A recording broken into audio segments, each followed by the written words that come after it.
연구소 기업 혹시 들어보셨습니까? 말 그대로 연구소가 보유한 기술을 출자해 회사를 설립하는 형태를 말하는데요. 기술 개발에 그치지 않고 정부 차원에서 상용화까지 지원하겠다고 합니다.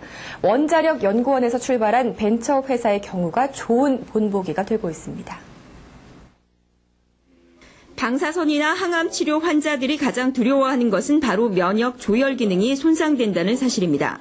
때문에 이와 같이 손상된 면역 조절 기능을 회복시켜주는 물질에 대한 연구 개발도 활발합니다. 한국원자력연구원이 개발에 성공한 이 생약 물질은 방사선과 생명공학을 결합한 융합 기술의 결정체입니다. 융합 기술을 이용해 당귀와 청궁 등 생약제에서 우수 성분만을 추출해 이를 다시 조합해 만든 신물질입니다.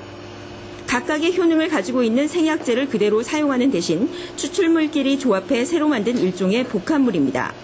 대개의 경우 방사선을 받으면 면역, 소화, 조혈 기능 세포들이 손상되는데 이때 세포 손상을 억제하는 생약 복합물을 투여할 경우 주요 기능을 빠르게 회복시킬 수 있다는 겁니다. 실제 암 환자들에 대한 임상시험 결과 면역세포 회복과 염증 부작용 억제 효능이 입증됐고 특히 노약자나 만성질환자에게 효과가 높았습니다. 대부분이 최종적인 효과를 위주로 검증을 했죠. 근데 의약품으로 가기 위해서는 그 중간에 작용하는 어떤 메커니즘, 작용 기전, 혹은 유효 성분 이런 것들을 다 하나씩 다 규명을 해야 되는 것이 더 남아 있습니다.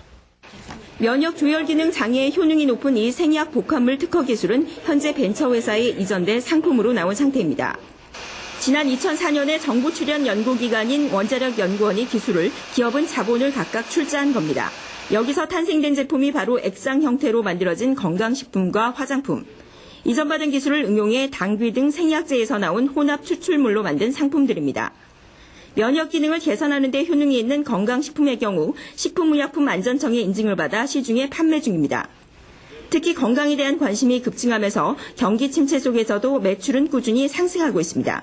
다이어트 식품이라든지 안 그러면 뭐 당뇨에 좋은 식품이나 이런 걸 저희들이 생산을 해가지고 건강 기능성 식품 업체라든지 안 그러면 소재 전문 업체로 저희들이 계속 이렇게 커 나가려고 그렇게 생각하고 있습니다.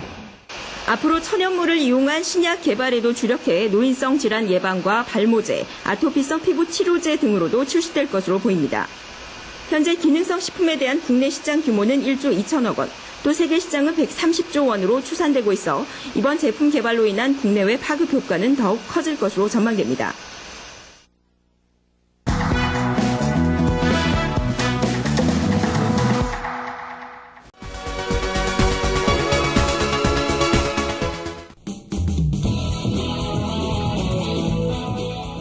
현대인의 생명을 위협하는 대표적인 질환, 암. 현대의학의 3대 암 치료법은 외과적 수술과 항암제 및 방사선 치료. 하지만 말기암인 경우 암 완치는 고작 20%. 첨단 현대의학도 암을 불치병으로 남겨놓은 상황인데 현대의학이 풀지 못하고 있는 불치병들, 그 해법을 면역력 강화에서 찾고자 하는 시도들이 새롭게 관심을 모으고 있다. 이런 가운데 산학연 협동의 면역 연구 개발은 경쟁력 있는 결실을 연이어 내놓고 있는데 과감한 투자와 지속적인 연구로 부작용 없는 면역 치료에 도전하는 우리 의료계의 변화.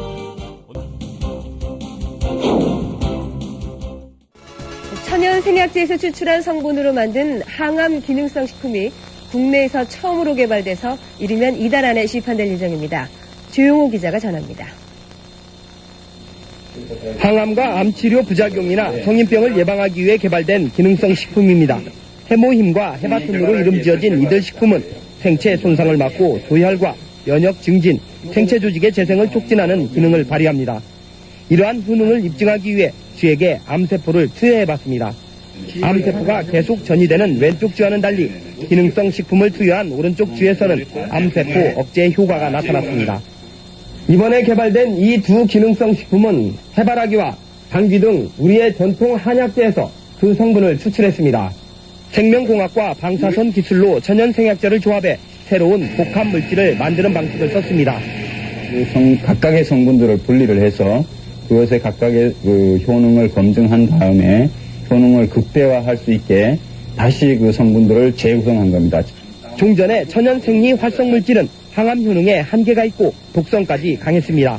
하지만 이번에 개발된 항암 기능성 식품은 여러 성분을 조합해 효능을 높이고 독성은 없앴습니다. 이들 항암 기능성 식품은 원자력 병원 등에서의 임상 시험과 병행해